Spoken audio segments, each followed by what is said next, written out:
Hello and welcome to Good Games Well Played, episode 227. I'm Clint, aka JCM. With us this week is Isley. Yo. And Zaya is out busy this weekend, so Zaya will not be joining us. But yeah, we had some stuff going on this week. We had Fallout Anniversary. They didn't talk anything about the next Fallout, but they did announce a couple things. One being that a Fallout 4 Anniversary Edition is going to be coming on November 10th to all major platforms and PC, and then next year on Switch 2. It'll be the base game plus all the DLC, a bunch of Creation Club content, stuff like that. I don't think there's any necessarily visual upgrades. It's just like, hey, here's the, big package. And then if you have it on Game Pass or PlayStation Plus, you can get access to the DLC and the stuff via a couple upgrade options and whatnot. Are you gonna get it? I'm N- curious about the No, Creation Club stuff. no. I'm not gonna get it. I own it on I already own it on a console, and I bought it again on PC for the mods. And I don't need to. I You played don't that need to game buy it a enough. third time. Nope, Much I like don't need to do Skyrim, that. you don't need to own it 17 times. Well, I only owned Skyrim the once. I never had a reason to ever go back to Skyrim because like Skyrim was like I did it. Like there's nothing. Like I thought about doing it for like download a bunch of like visual mods on PC, but I'm like, yeah, but the combat like isn't that great in that game unless I did like a magic overhaul mod, and I'm just like, I don't want to go through all that trouble. I'm good. I don't need to No. replay Skyrim. I I really got into like Oblivion mods, but I could never really get into Skyrim mods, which is interesting because they're basically the exact same. Yeah, well, it's like because you got the VATs and well, in if at least for Fallout and Skyrim, it's like you got VATs and Fallout. So it's like okay, I like makes the combat better, but yeah, I just like Skyrim, I'm like because I was a magic user because it was like the melee was just so annoying. I was like I don't need to play this game again. It'd be fun to run around, but I don't need to play it. And then on top of that, apparently there was a Bloomberg had a report out that there was an internal uh, push by Microsoft to have the Xbox studios deliver a 30% profit margin, which is like much higher than any of the industry averages for gaming. Which then had the announcement of Halo, the campaign evolved being announced coming to Xbox PC and PS5. I So just I don't I saw that and I'm like, I don't know what to say about this. yeah, Like it's crazy. Like, the whole thing, the profit request, the Halo Combat Evolved thing or campaign evolved, like the entire thing. I'm just like, I don't know what to say about this. yeah, Everything about it is wild. it's a lot. Like I don't know how you I don't know, man. Like the especially because you've had so many layoffs, you've had price increases, you've had everything. It's like, oh, now we have gotta be way more profitable. It's like, well, one way you could do that is just by putting a game on the competitor's platform. That way you're not just eating that cost in Game Pass because you're not gonna get new subscribers to play the new uh the Halo they've already played with the anniversary edition, whatever they had, which was just kind of like an HD upgrade, not just remake. So like okay, I got a lot of thoughts. So first thought, obviously at this point Microsoft isn't going to make any more exclusives. I know they might say they're going to make exclusives, but like Halo was their last like big thing that hadn't really made it to PS5. I can't think of any other major game they have that hasn't come to PS5 at this point. So like Xbox in general, no more exclusives. That was kind of my like one takeaway. The second one is just like the 30% profit margin is insane. Which if they're really being forced to do that, I don't see how they make AAA games anymore. Because, well, new games. I feel like in order to hit that kind of profit margin, they're not going to have any creativity whatsoever, and they're never going to have like big breakout games anymore because they're just going to have to stick to formulaic approaches like Assassin's Creed, which really isn't working that well. So I don't know what they do with all of that combined with the Game Pass stuff. It seems wild to me. Yeah. Yeah, because even like Bloomberg, they say in the report, like the average profit margin for the video game industry is 70 to 22%. And over the past 6 years, Xbox has hit 10 to 20. But to put it at 30 is kind of crazy. Like even like they said, PlayStation was at a 16% profit margin in Q1 of fiscal year 2025. So yeah, it's like it's all fallout from Fallout. It's all fallout from the Microsoft acquisition of Blizzard, Which Activision is funny Blizzard. Like because it's like, oh yeah, a lot of people warned us this would happen, and nobody decided to listen, and now it's happening. So yeah, it's so dumb. I don't know. I'm like, so For a while, I know that people theorized that Microsoft was going to move away from not game development, console development, anyways, and just become like a software developer.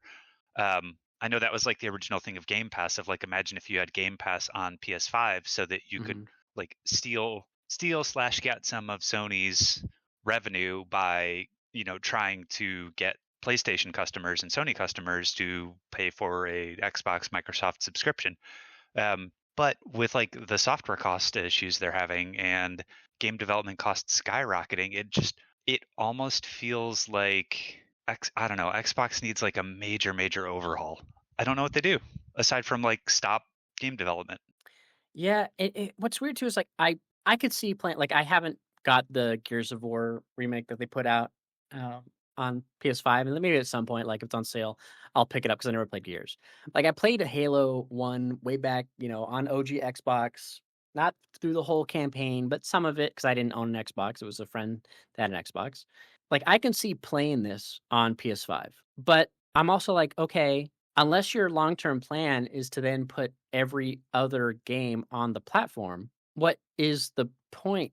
Is the marketing point to be like, "Oh, we'll put this really good remake in Unreal, new missions, it's got new content, we rework some stuff, we'll put it on PS5, but then if they wanna play 2, 3, Reach, 4 or 5, whatever, it's like you have to then go to Xbox or PC, which aren't going to be the high-end upgrade versions of those that you played the new ones. So, like, you'll have a visual downgrade, most likely UI, everything will be downgraded because it won't be this new, hotness. But then you have to get it on a different platform. So it's gonna be like, okay, it's like I just it's weird to to do that versus like how Sony's like, oh well, here's Spider-Man for PC, and then later it'll be like, okay, here's Spider-Man Morales, here's Spider-Man 2, after they've been on the console route. So you're gonna get all those sequels. But this is like a remake. It's not like we're getting the anniversary edition which has like a bunch of the games on there on the console, unless that's what they plan to do. But then you have the same thing. It was like, okay, it's not a full remake. They just have to port it over. It's like, okay, I don't know. So I'm curious. Like, okay, I'll play it, but then like I'm not incentivized to go elsewhere to play the other games unless you put those on the same platform. But yeah, it's interesting. Uh, I don't know how to describe it other than like it's just a really strange move. I do feel like what this really means though is probably no more exclusive Xbox games because I think that trying to hit that profit margin, you need to go to the widest audience possible, which means no more exclusives. And I think that's fine, but it also means like people have no reason to specifically buy an Xbox. So then you're doubling down on what like Game Pass, I guess. I don't know what you're doubling down on at that point because Game Pass also seems to be struggling. Everything mhm. seems to be struggling right now with game development in general, but like also Xbox in general. Yeah. Well, again, but it's still weird. Like, okay, Forza Horizon 5's on PS5, but it's like, and again, you have the Gears remake, but you don't have like the entire back catalog of those games, which is why it's like, okay, what happens with Gears Zero Date? Does that also come out to PS5 at a later date? Like I'm curious what that strategy is versus like, hey, give them a taste. It'd be like, oh, let's remake Uncharted 1 in the Uncharted 4 engine or the Tlu 2 updated engine and then release that on Xbox, but then you don't release, like, the Nathan Drake collection or any of the other games. It's just like, "Okay, here's a taste. If you want to play, you gotta come to" like, it just seems like a really weird way to do it. Like, I it's like when a TV show's like, "Oh, the first episode's free on YouTube. You gotta come here." It's like, well, that makes sense because 'cause you're trying to give 'em, like, is the show good? But people, like, know these games are good because they've done so well, yada, yada. It's just, like, the investment into when I go to watch that free episode on YouTube, I don't have to pay 600, $700 for a console to watch the rest of the season. You know what I mean? It's like it's just it's really weird to me. Like I said, I'll probably end up playing it because I have hardly any memories of OG Halo because I didn't play through the whole thing back in the day as a kid, so it could be fun to stream, but then it comes down to like, okay, what about the rest of them? I mean, it's kind of similar to like Silent Hill 2. Like, okay, they remade Silent Hill 2. Now, in those instances, you don't necessarily have to play the first one to play the second one. But and then I can just go straight into F, and, like, I have no frame reference playing the room or whatever.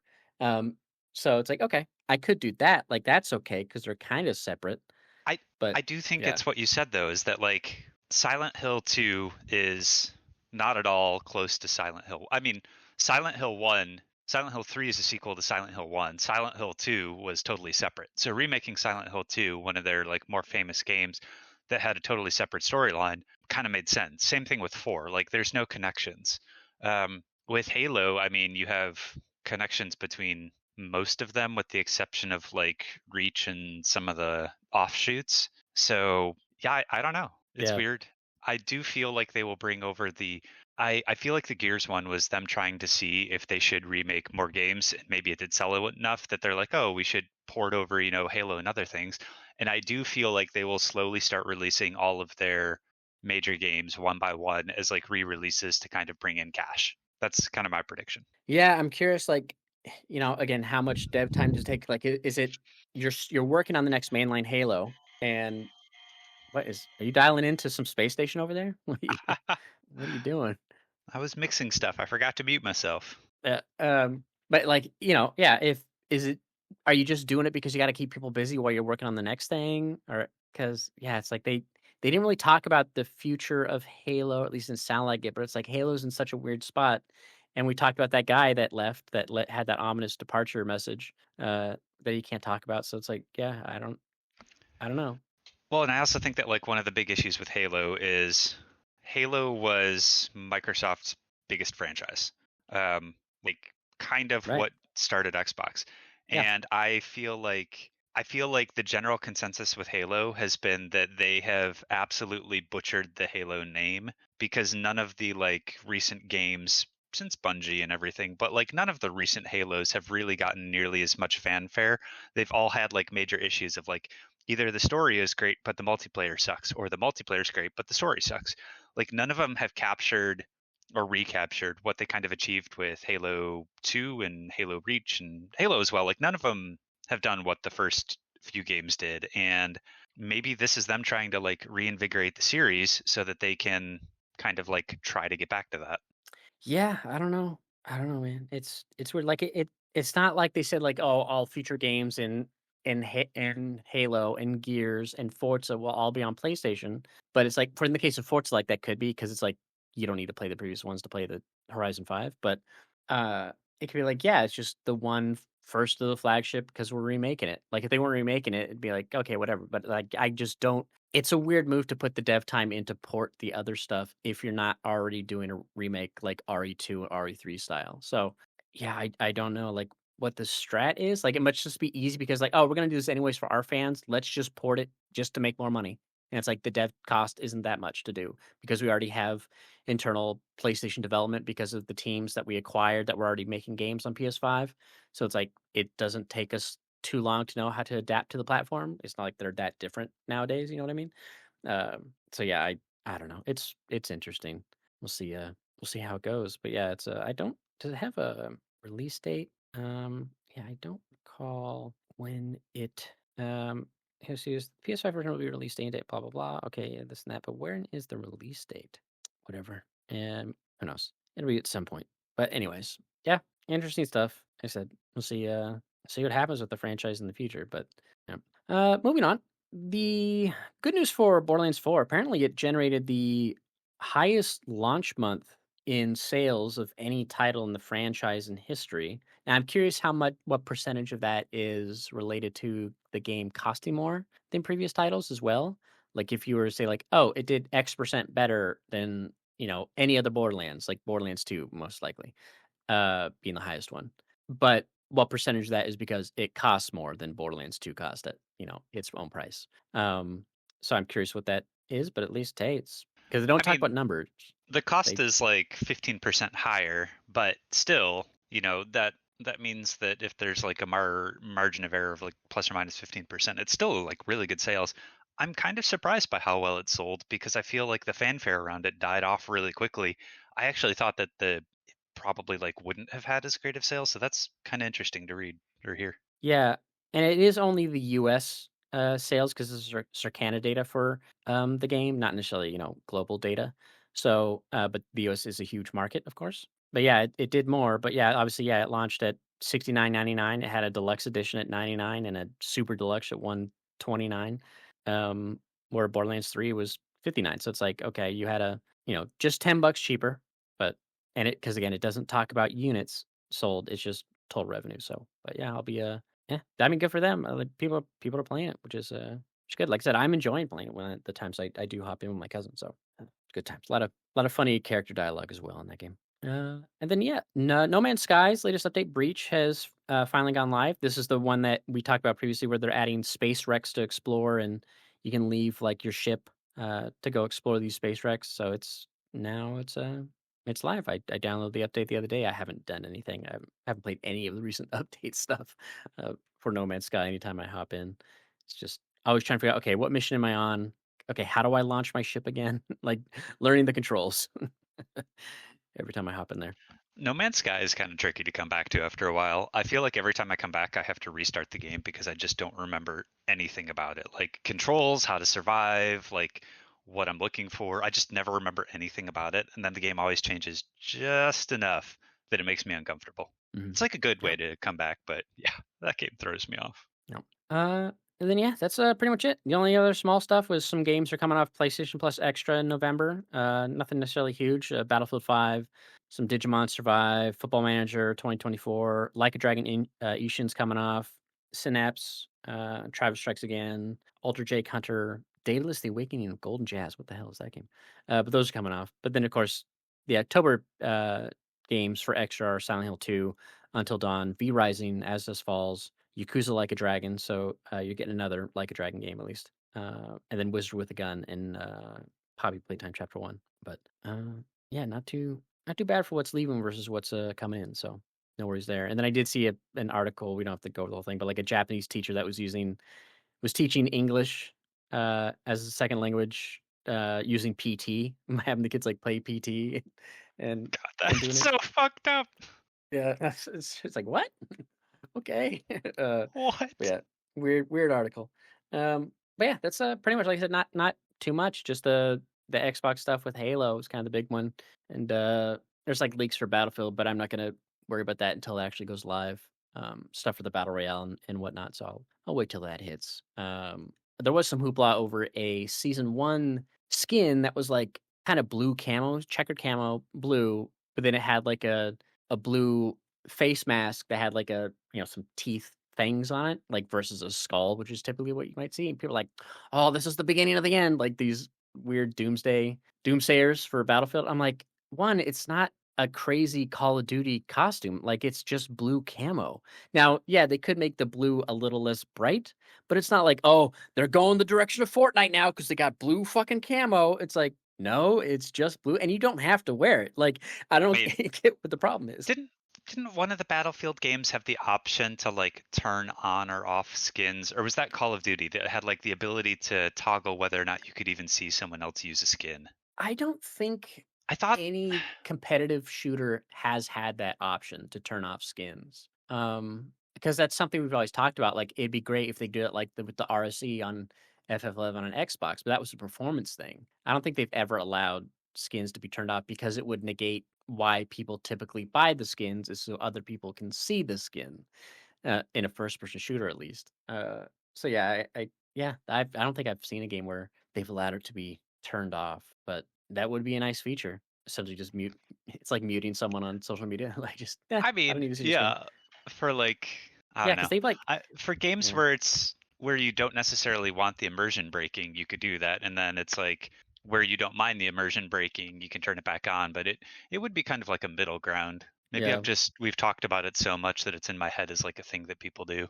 Yeah, it'd be nice if that was a feature, but yeah, it's not. Or like queue for a game mode specific that's like no skin mode. Like in Battlefield, they have a closed weapon system to where it's like right now you can use any weapon on any class on whatever class you're playing, which is not how Battlefield traditionally had worked through 5. And maybe I think they changed that in 2042.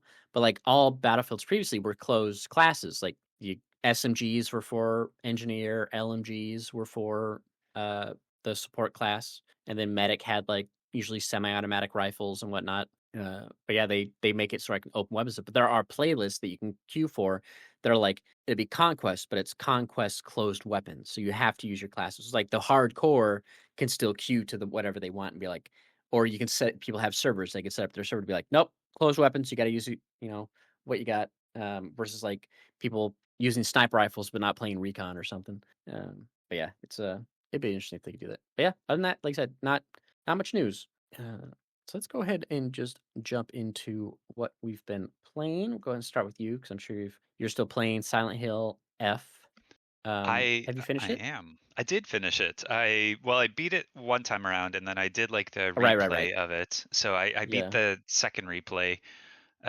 It's that's such I think that my opinion hasn't really changed the entire time I've played it. Of that is just it's not a Silent Hill game. It's a good game. I would much more describe it as like a really good Japanese horror game. Hmm. Um, but yeah, I beat it the second time around. It is one of those games that's structured that you're like supposed to play it twice, which I don't always love because sometimes you don't get the actual like full story of everything. Uh, the game probably stops feeling like a Silent Hill game like halfway through, where it stops being about like the spooky vibes and it just goes full on Japanese horror. And the way they did Japanese horror, they did it really well. Like the monster designs and the set designs are just phenomenal. The combat is really fucking janky, which I have said in the past. But I enjoyed the game a lot. It was really fun. You just kind of have to like let go of the thought that it's Silent Hill, and just kind of lean into the fact that it's Japanese horror. I don't know. It didn't really scratch the like Silent Hill itch I had, which is kind of unfortunate. But all things considered, I enjoyed it. It's really interesting. So this is like semi spoilers to the structure of the game, but there are a lot of boss fights in that game, and Hmm. the boss fights kind of it I can't remember like I know boss fights in horror games are a thing. Dead Space has boss fights, Resident Evil has boss fights. Like it's definitely a thing. But the boss fights in this game really make it feel I've heard the comparison to like a Souls game, and I see where that's coming from, though I don't think it's quite accurate. Like the combat's not good enough to be a Souls game. I think it's more about just like the set designs kind of look like Souls games, but they have a lot of boss fights in it where the monster designs and the boss fight designs are really, really cool and really, really interesting. But combined with the janky fucking combat, I just don't think it works. And I wish that they didn't have them or that they incorporated it in a different way. It feels like the game as a whole needed to pick a direction or a lane and stick with it instead of shoehorning in Silent Hill, because they've got a lot Hmm. of great horror and a lot of like body horror. But when they like shoehorn in the kind of tank control combat that some of the early Resident Evil and Silent Hill games had, it just doesn't work for like a boss fight. Um, Yeah. but I still enjoyed it. It was a fun game. I'm stuck in the void again of like not knowing what to play next. I've been thinking about diving into Tormented Souls, which got kind of like average reviews, but seems decent enough. It's Yeah, Tormented that's what I've Souls been 2, playing. right? Yeah, Yeah. Okay. though I never played the first one, so who knows if you need to. Now you won't know what's gonna happen. You'll be all lost.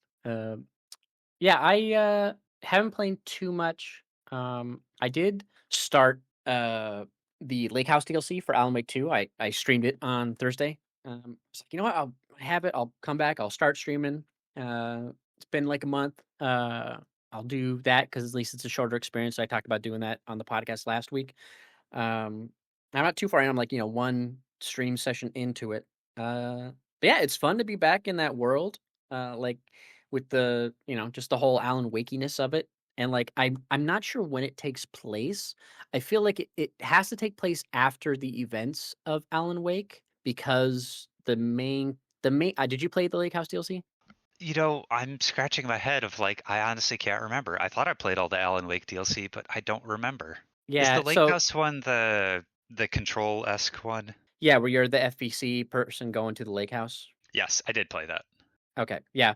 There's also a movie. But yeah, it's like she's talking. It sounds like she's recounting a story to Saga or like in a report to Saga Anderson because she keeps the way she talks. She's like the voiceover is talking like this has happened in the past, but she's talking to Saga because Saga. Oh, you've been here. Blah blah blah. This and that. So I'm like, are you talking? Is this a letter to Saga? Like, I'm not sure how that all will play out, but I love the idea of what they're doing. So like, because it feels very much like something that could be like how Black Mirror last season was like supernatural.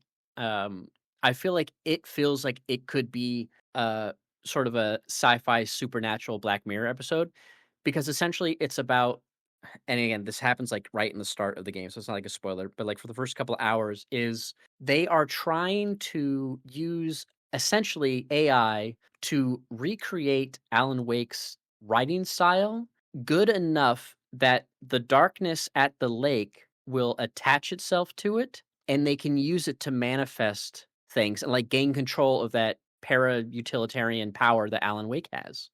But the problem is, like, the AI does become too good, and then the shit does start happening, but it starts to include the researchers who are doing this, and, like, shit goes sideways because of it. And I love that idea of, like, you flew too close to the sun and, like, you fucked up. Like, you did this to yourself, and even the researcher, like, the 2 researchers, they're married, and they're having issues with their relationship professional relationship and personal, and, like, the one lady, she's reading the letters that are coming out, which, like, she's like, "They're not perfect, like, what's being written," and you even hear, like, the writing as if it's Alan Wake from Alan Wake 2, like, reading it out, even though it's not him, it's this that machines have been kicking out, like, it's the Thousand Monkeys wanna write Shakespeare situation because just all these they try to get the exact typewriter that he had and everything, like, "We gotta get it perfect, so we can recreate his style," and it's crazy to me, like, why would you do this? This is a really bad idea. So I love that that's happening, but I I'm mean, curious they gotta do it because 'cause they're freaking weird, SCP yeah, people. I'm yep, blanking on what their organization's actually called. I know it's not SCP, FBC. but yeah, FBC. Yeah, the I Federal mean, Bureau of Control. yeah, Yeah. it's obviously SCP, but still. Yeah. But yeah, so they're doing that and, like, you're there trying to investigate, like, what the hell happened? It's kinda gone quiet. And I'm curious how I think while they're doing that, like, there's this other thing about this painting that's going on, and then there's, like, these entities that come out of the paint. I've only encountered them, like, the one time, and then later they have, like, regular normal shade entities or whatever who start attacking the main character, who are, like, super strong, by the way. Like, I got the shotgun, and then I encountered one. I put, like, fucking 3 shots, like, point blank into the head of this one enemy, and, like, they didn't go down, and I'm like, "What the" and I'm only on normal, and I'm like, "God damn, these guys are fucking strong," and I'm like, I guess they just want me to only run because I just said, "Fuck it." I just ran past everybody because it was, like, this one section that goes in a loop. I'm like, "Oh, clearly I have to go in the loop enough times for it to clear out." But I'm like, it kinda bummed me out because, like, man, I like it give me limited ammo, that's fine, but at least make the shots count, like, if I land them. I don't have to run the whole time, I but can't remember how well, I feel like at the end of Alan Wake, a lot of that was like you just kind of ran from point to point because didn't the enemies get really freaking tanky there too? yeah, but I feel like you always had, like, enough ammo and stuff to deal with them, especially at be it Saga or, anyone else, like, you were just, good to go. But and then, like, if you got to a section where it's like, "Oh, this is where a ritual took place," and a bunch of enemies come at you, it's like, okay, you're gonna go through, like, all your grenades and everything fighting off these guys, which is fine, usually you get replenished up plenty. But, it's like, it wouldn't like, the shotgun's supposed to be powerful, man, it felt kinda weak, and I'm like, "Ah, damn it." It's a But horror game. You're supposed to feel weak. Otherwise you yeah. don't feel like you're I mean, this is always the problem with like DLC for horror games though, right? Like you end the horror game feeling powerful and then the DLC has to sort of like reset your abilities somehow, which I know you're playing as a different character, but I always think that's like a weird step of like you end a horror game feeling good and then you jump into the DLC and all of a sudden something is like significantly stronger. Yeah, but it's also like you're an agent from the FBC, like, I feel like you should be used to this stuff and be able to take him down a little better versus being, I can't have remember your though. You're not a para-utilitarian person from the FBC, no, right? Aren't you you're just like just a you're just from the yeah? FBC, But like but, the chick, I'm blanking on all these names. It's been too long. The person like, you play Saga? as, yeah, no, in Control. Oh, Control, oh, yeah. When Yeah, the person you play as in Control the first time, like when you play as her, she's not a you para-utilitarian, but she has that gun. isn't she a para-utilitarian? I don't think so, I think she gets that gun, but I forget what allows her to float around. Like, That's what I was like. I thought that she was. I'm I gonna don't Google recall her this. being one. I just remember, like, maybe she was, but I don't recall that being the case. Yeah, Um, she's a para-utilitarian oh, okay. because she has I don't telekinesis and levitation. right, but I thought that was, like, part of getting the weapon, like, because once you get the weapon, then it was like, now you're the head, like, somehow you get that power 2, and I thought, like, the janitor said something along the lines of, like, you got it passed on, like, it was part of the role or whatever, but yeah, anyways, maybe not. But yeah, it's fun. Like I said, running around, it was funny, like, because 'cause I'm like, oh, I was, like, talking to it's funny because I was streaming, I didn't expect anybody to show up because 'cause it's been so long.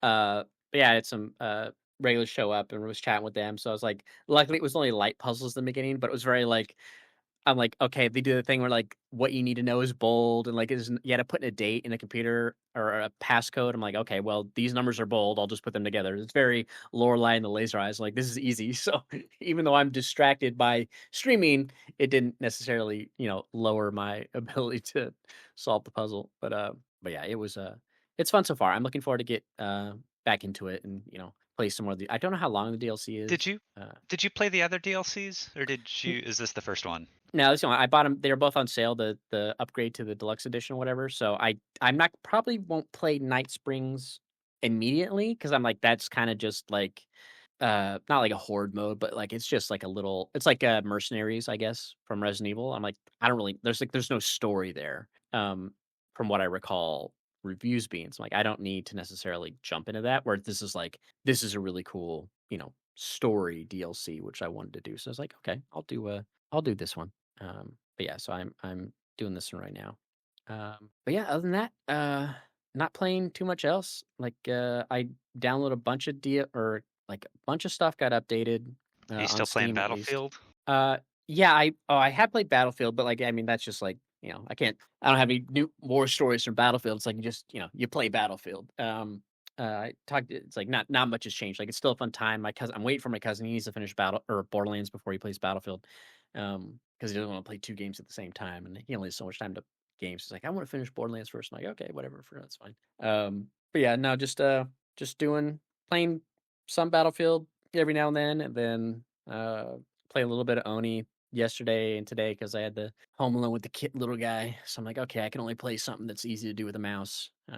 But yeah, I haven't played, too much else. Like I said, it'll just be and the problem is I need to find something to play that I can do off stream because 'cause I'm like, now that I'm streaming if I stream the lake house, that's the only time I'll play it is there because it's, like, gonna be a short story-centric thing versus, like, if it's Icarus, I can just play Icarus, whatever, and then stream later when I want to and yada yada, but yeah, not too much else on my list right now to currently play. It's just, dealing with that, What's the uh next game you have on your list that you're tracking? Because I always keep track of like which games are coming out. What's the next one that has like your interest that you're waiting for?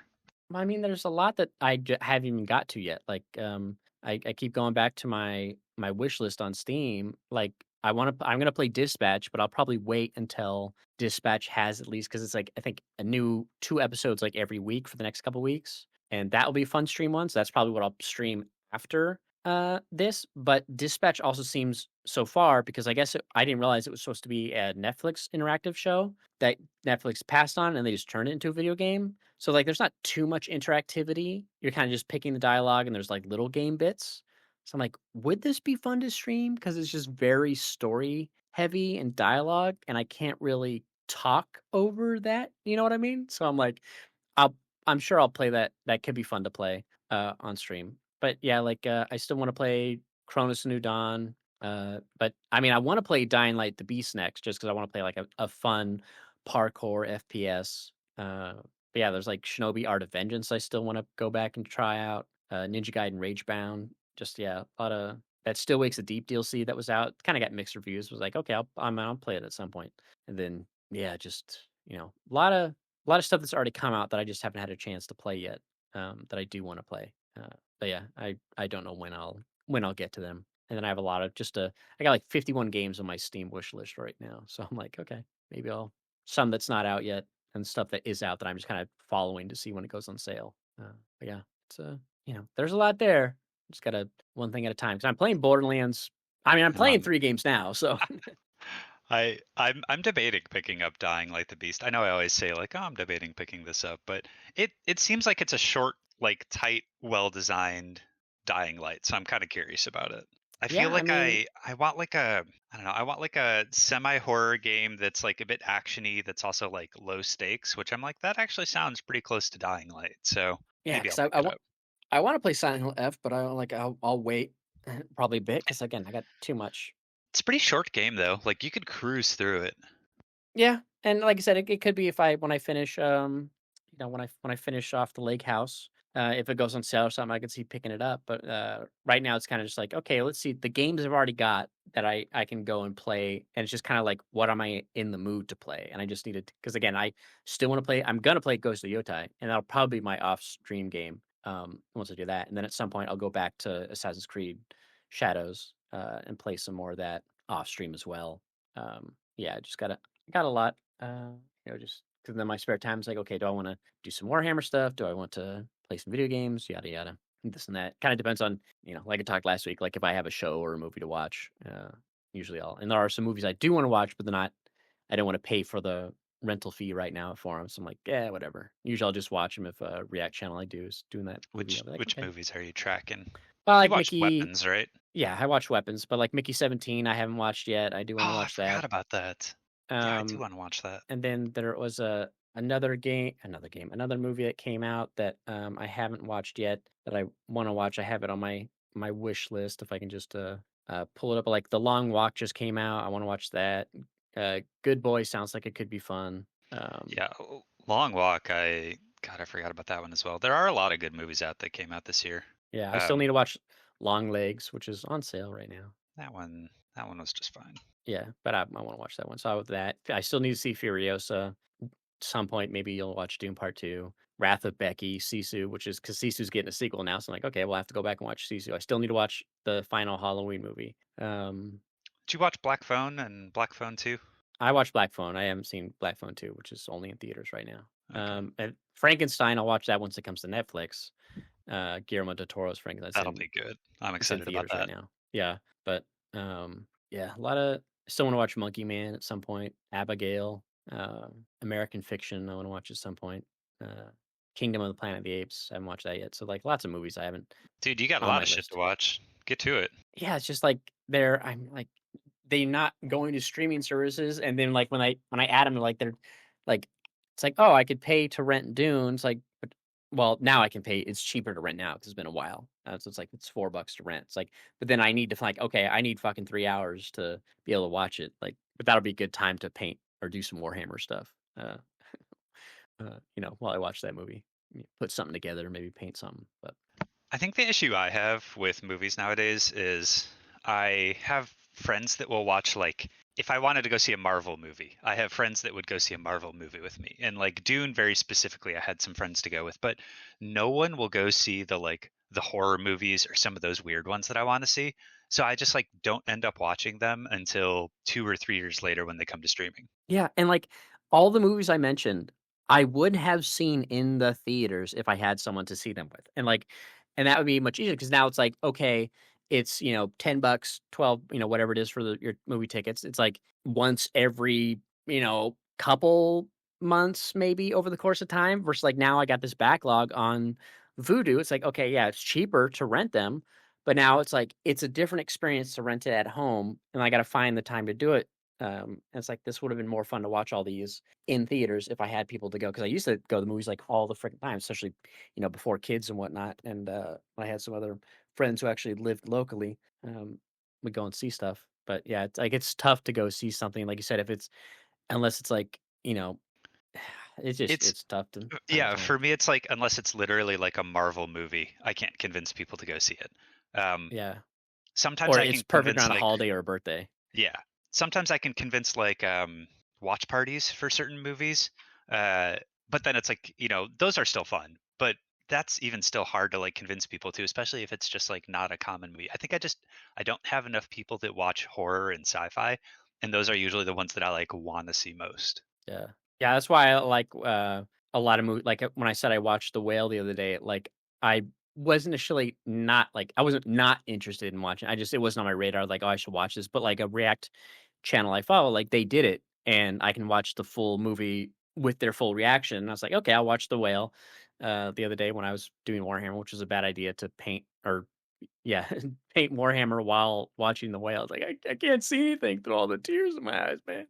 But, uh, but yeah, it's just, and if they do a movie that's relatively new, it's like, okay, I'll watch it through them. But yeah, it's all these other movies. Like, okay, I'll get to them when I get to them. Or it's like usually by the time I wait too long, or like I wait so long that suddenly like, oh, it's on Netflix now.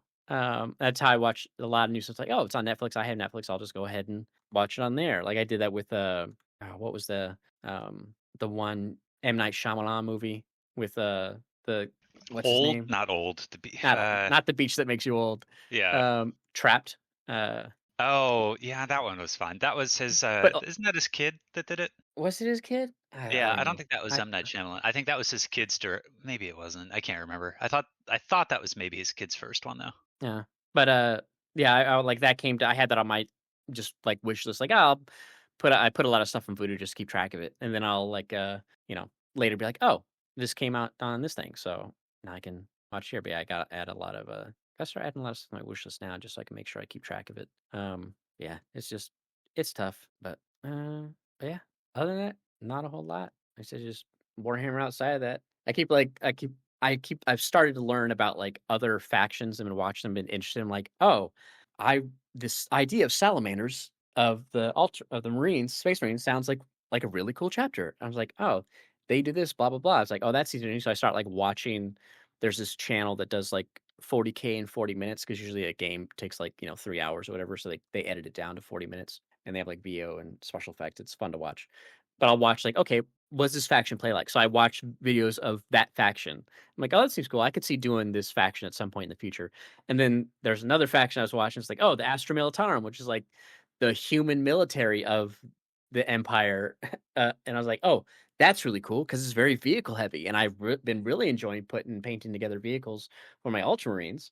And I was like, "That would be fun to do a 1,000 point army of those guys as well." So I'm like, I got 2 I'm already doing that I have over 1,000 points on, and then I wanna do Sisters of Battle, then I'm like, "Oh, maybe I'll wait on Salamanders, but Astra Militarum would be kind of fun to do."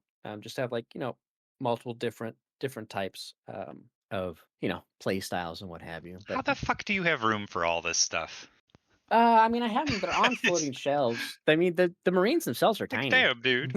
They're like I have, yeah, like, all the Marines are tiny, all the battle forces of the Tyranids are tiny. I mean, the Termagants are small. It's just the big pieces that, can take up some space, but the bigger they are, the more points they cost. So it's like, okay, well, there's 1,000 points right there. But yeah, it's just I've had a lot of fun doing the vehicles for the Ultramarines so far, and I picked up another one.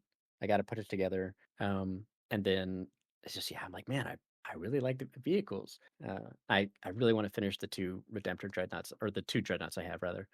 Do the wear, make it like they're worn down kind of stuff. The sponge technique I gotta try out, and I pick up the paints. Like there's a hobby shop I talked about that was going out of business or they're retiring, so they're doing like retirement sale, and their paints are only discounted by 15%. But then over time they get a little bit more discounted. And then yesterday it was like, oh, all paints are discounted. Anything left over is 75% off. Now people came in at right at the open as they opened, took, like, a bunch of the paints and got them because it's essentially 4 for 1, and I went and I picked up, like, well, I might not necessarily need all these paints right now or these particular colors, but I know that they're used in stuff, I'll pick them up. And so, like, I picked up a bunch of, additional paints, but yeah. Yeah, I definitely wanna get, like, again, I talked about it before, like, I wanna get a display cabinet or something. I just have to rearrange my office, to get them set up, but I put up, like, these 3 little shelves, like, tiny shelves, like display shelves above my second monitor, that turned out pretty well to use. Uh, the only downside is they have, like, this lip that comes up in the front to kinda prevent stuff from, I guess, falling off or whatever, but I have a couple Tyranids that are too big to fit in that, like, the base is too big, and then I have one where, like, the model itself is off the base and too big, so when I put up the other ones, I flip them upside down to where there's no lip, and now it's just I could fit the vehicles better. Like, I have my one tank up there, just sitting. I'm like, "Okay, good. Now there's an earthquake and they shake, yeah, they could fall off, but it's like they won't go anywhere, so it'll be fine." And, like, I always put a Am magnet on I the like bottom or something. drastically underestimating how large these things are that they don't fit on a shelf?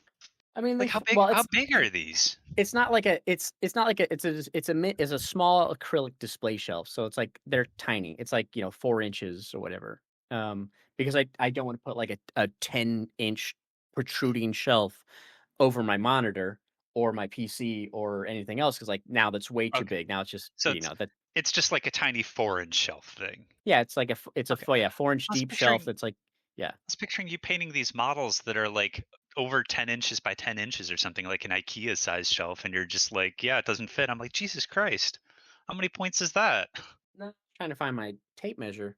Um, and like there are some big models. Usually it's the bases that are the problem because like the bases go up to like 100 and I think 140 millimeters is the some of the bigger bases, and there's ones that are like ovals that go pretty big. Like I have one up top right now where it's an oval base, but luckily the character of the uh on the base fits in it, so it doesn't protrude over. Where I have like ones where it's like they're on the bases, but they kinda take up more space once you start to go up off that bottom part, so it's like they can big. I think, like, I have some of the biggest Tyranids you can have, not, like, the biggest one because it's just fucking insane to have, but, uh like, they're not, like, crazy. I think, like, the winged, Hive Tyrant has, like, a pretty decent wingspan on it for a model, and then the other one I got is just really tall, on a big base, but, like, vehicles are decent size. They're not huge. There's one I was looking at the other day for the Astromil Tarm where it's like this giant fucking tank, but it's so big that people in tournaments typically don't use it because they can't get it past the terrain layouts. Like it's too big.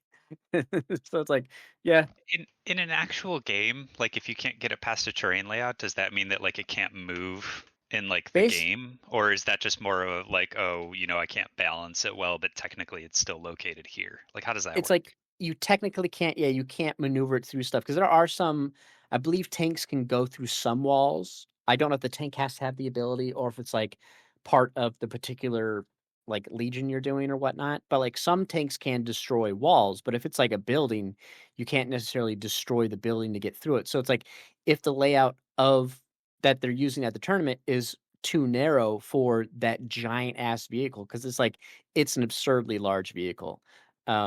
I think it's like 11 inches long and wide. I forget how wide it is, but it's like it's just a little too wide for stuff. I did see it get played on in a game when I was watching the Astromil Tarum, but they had their set up in a way that they could do it. And typically, it's like it's not moving all the way across the board at the front lines because it's got such a long range. Tanks can usually shoot at anything right across from the board, so it's not necessarily like you're using. It's usually like a transport vehicle. You'll move up because you'll have people in the tank you can let out to do their stuff and yada yada. But it's just fun painting them. Especially because like vehicles are so cool because like the base color is just whatever your faction is. So you like you base coat it in your solid color and then you just build off it. Which I just think is a lot of fun because it's like usually when you do that base coat for Space Marines, it's like that's 90%. Like you're good. Now you just got to do all the little details. But I love the dreadnoughts because there's so much silver on them. I did a little more than you need to because I'm like, I don't want the black. Like some components, usually people will paint them black, like for earlier paint jobs. If you watch like tutorials, but I'm like, I'm gonna do silver, and I'll just use a non oil to make it darker. But yeah, it's just I I just like love all the that look. techniques you can do with minis. Like I don't paint minis, but I feel like it's something that if I had the space and time for, I would love to do because it just seems so fun. And then there's like so many weird little brush techniques that people do to create different effects. I think it's just Yeah. fun. Yeah, the weathered damaged effect that I bought the paints to do, like, you use a sponge technique for it, you just kinda hit the corners with, like, one, color, which is kinda like a dirty metal, and then you hit it again with the silver color to kinda break it through like it's, being worn down to that, and it's like, "Oh, man, it looks so cool," and I can't wait to do it to my dreadnoughts and, my tank. I don't know how much I'll do to the tank, but I definitely wanna do it to my dreadnoughts, and just do that, and there's like a I picked up this one paint that's kind of like a rust color, and, like, you can just kinda put a little bit of it to make it like, kinda make it look a little rusty. I'm like, "Oh, that's so cool." But yeah, I can't wait to I gotta get, like, a varnish, though. I gotta figure out what varnish I wanna put on the my minis. That way you can handle them without having to worry about anything, but yeah. Yeah, I'd love to paint more if I had like, painting's usually what takes the longest, which is why I like the vehicles because it's, like, only a couple primary colors and then smaller detail colors, so they're fun to do. Um, and I guess Tyranids are kinda the same way because you use, like I base coat them in white. Well, it's not white, it's Wraithbone, but it's white essentially, and then you do the flesh with a contrast paint, and then you dry brush a different shade of white, and then you just go from there. You got your black talons, your teeth, your eyes, the carapace is, in my case, purple. You're good to go, and then it's just, okay, how much, blending do you wanna do for the talons or what have you, all this kinda stuff. So it's like it's pretty straightforward. It's like, again, 2 couple primary colors, then details. It's just been so fun to paint vehicles because they're so, like, hard edges, and it's like I don't have to worry about where there's so many, like, nooks and crannies with Tyranids because they're, bugs, basically. It's fun, but I look forward I have, like, all the paints I need to do my Winged Hive Tyrant to where it's like, okay, I can make the wings look good, not just be, like, a solid color. I can do all the little contrast in between the flesh bits to make it look like a proper wing, so I look forward to doing that. But yeah, painting the Tyranids is always fun. It's just a little more time consuming because you gotta be way more careful because 'cause they're so much, like, smaller. They got, like, tinier parts than any of the other Marines and stuff, but, oh yeah, it's just fun. Anyway, alright, well, hopefully I don't know if maybe I'll beat if I can have enough time to stream during the week, I'll be able to maybe finish the Lake House DLC, and I could talk more about that, next Talk more week. about Silent Hill F. You need to play it so then I can talk about story beats with you. Yeah, we'll see. Maybe I'll get there. Maybe I'll finish, Borderlands or something as well so I can talk about It's the freaking final thoughts on that. Halloween this week. Why are you playing Borderlands instead of horror game? Well, I play Borderlands with my cousin, and then when we have time, and then when I stream, I'll play the spooky games. Oh, and they fixed the one thing I wanted. They fixed was the view counter. I noticed got finally seems to be working properly. Like there was this issue where it was just not counting people who were lurking. It was only counting like active chatters. So I had the last time I streamed, it was like yeah, I talked before.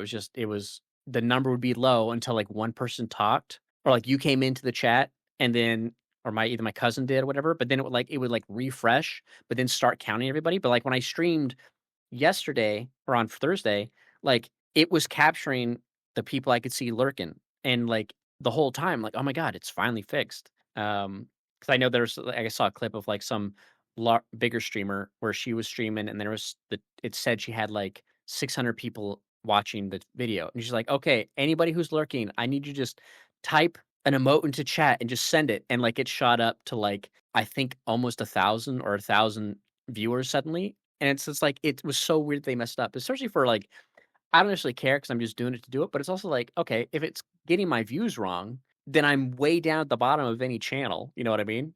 So it's like discoverability is an issue, if it's not showing the proper view count, or at least, who's lurking and whatnot. I mean, So it's it's like absolutely a problem for small streamers. So I'm glad they fixed it. Now you have yeah, your yeah. four viewers instead of three. Yeah, well, I had 7 6, 7 watching the other day, but hey, I don't mind having just a That's couple, like, good. that's fine. Yeah, Yeah, it's going but, up slowly. yeah, I mean, and if I think that I wish I can remember the highest. I think the highest one I ever had was when I was playing the Midnight Suns DLC, and, I got rated by another small streamer who he had gotten rated previously before he ended his stream, so he rated me. But yeah, anyways. Yeah, it's gonna be like the problem is, like, when I talk about my headphones being updated to where they're louder now, like, it became really hard to kinda balance, like, "Oh, no," like, it shouldn't have been hard to balance. I should've just turned it down on my end and balanced it to where it was at an appropriate volume to see if I was loud enough and the game was loud enough. Because then, like, I couldn't listen to it because I didn't wanna I left the output volume at 100, but if I try to listen to it, because I like to monitor the audio, to make sure everything's all good, or if I, like, accidentally mute or do something wrong or something goes wrong, I can tell because I won't hear it. Yeah, it was kind of a pain to balance. It's like, "Oh god, it's hard to balance this stuff when my audio's so high," and, like, "No, I just gotta balance it to where it sounds good no matter my volume, and it'll sound good in stream, and people can turn their shit up if they need to." Luckily, Al was able to tell me it was fine, and listening to it out my laptop sounded good. But yeah, speaking of which, the Elgato has this thing. I haven't used it yet, but like they kind of simplified doing audio between for a two PC setup. Like typically, you always need like usually a wire, a cord, something to do it. Like the way I do it was I have an aux cable going out from my main PC to my laptop if I was streaming off my laptop, but I would still run everything in OBS on my PC. I just would display the projection of OBS onto the capture card, which would then get picked up on my laptop. But the audio would go through the aux. Well, technically, the audio would go through the Elgato. But to get the audio from my laptop back, if I want to hear like anything, I would go through the auxiliary. But now they have a way you can do it with just a simple software, and you just do it like over your network, and it's like nearly perfect. So it's like, oh, that's such a nice no cord solution, software way to do it. They do recommend you be hardwired into your network, not Wi-Fi, but just to avoid any Wi-Fi dropouts. But I was like, dude, that's so cool. It's like that'll make make it so much easier to just send stuff over. What I need to do is actually get OBS. I need to transfer all my OBS stuff into my laptop's OBS. That way I can do it much easier not to duplicate the video output. But then then I have to well, luckily with this new wireless thing, I wouldn't have to initially plug in my microphone into my laptop because you can also you can dual send out audio and have audio come back from one system to another. So it's like really cool setup. I'm like, oh, I could stream off my laptop, but I have to plug in my mic to my laptop. I have to plug in my Stream Deck to my laptop and do all this. And it's like the Stream Deck would be the better thing to do. It's like, and then do my camera and then all that stuff and then yada yada. I'm like, yeah, I guess I could, but it'd be a pain to have the cords go on the other side. But anyways, it's just some interesting stuff that I saw that they're doing. Anyway, we'll go ahead and call it there. I gotta go ahead and get some grocery stuff done. Oh, the worst. Eating and food, survival. Yeah, gotta make sure I check the laundry and whatnot. Get some chores done now that the kid's out of the house. He was supposed to be out of the house yesterday. That's why I asked if you were free on Saturday, but then that last minute change of my plans, I couldn't get him watched. And I was like, God damn it, now all my stuff got changed. It's like, all right, can't do any of the things, just me and the kid. But anyways, I gotta go do that while he's out. Cool. Yeah. Thank you all for tuning and listening. Thank you, Izzy, for joining. Yep. And we'll see you all next time. Later.